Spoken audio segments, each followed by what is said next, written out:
बारामती विद्या प्रतिष्ठानमध्ये शरद पवार दाखल झाले। सभागृहात पार्थ पवार आणि जय पवार देखील उपस्थित आहेत। शरद पवार, पार्थ पवार, जय पवार यांच्यात बैठक होणार आहे। बारामती विद्या प्रतिष्ठानमध्ये शरद पवार पोहोचलेले आहेत आणि या बैठकीच्या वेळी पार्थ पवार आणि जय पवार देखील उपस्थित आहेत। त्यामुळे या तिघांमध्ये नेमकी काय चर्चा होते हे पाहणं महत्त्वाचं असेल।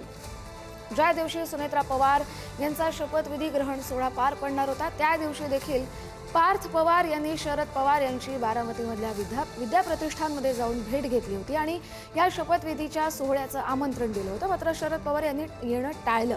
आता सध्या राष्ट्रवादीच्या विलीनीकरणाच्या ज्या चर्चा सुरू आहेत त्या संदर्भात कदाचित पार्थ पवार, जय पवार आणि शरद पवार यांच्यामध्ये चर्चा होऊ शकते आणि त्यातून काही तोडगा निघतो का हे देखील पाहणं महत्त्वाचं असेल।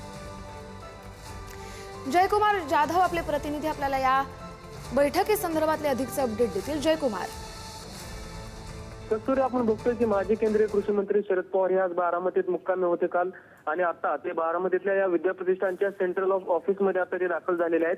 तत्पूर्वी या अगोदर अजित पवारांचे दोन्ही सुपुत्र जय पवार, पार्थ पवार हे या ऑफिसमध्ये दाखल झालेले आहेत। ही जी संस्था आहे या संस्थेच्या अध्यक्षपदावरती शरद पवार आहेत आणि बाकीच्या इतर पदांवरती ट्रस्टींवरती अजित पवार आहेत, सुनेत्रा पवार आहेत, योगेंद्र पवार आहेत, असे पवार कुटुंबातले अनेक व्यक्ती या संस्थेवरती कार्यरत आहेत।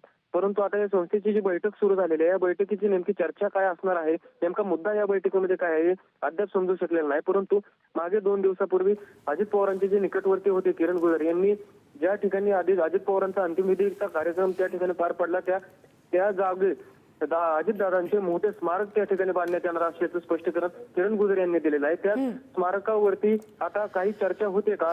अजित पवारांचे दोन्ही सुपुत्र या बैठकीला उपस्थित आहेत। आज स्वतः शरद पवार देखील या बैठकीला उपस्थित आहेत। त्यामुळे या बैठकीमध्ये काय निर्णय होतो हे पाहणे महत्त्वाचे ठरणार आहे। धन्यवाद जयकुमार, तुम्ही दिलेल्या सविस्तर अपडेटसाठी।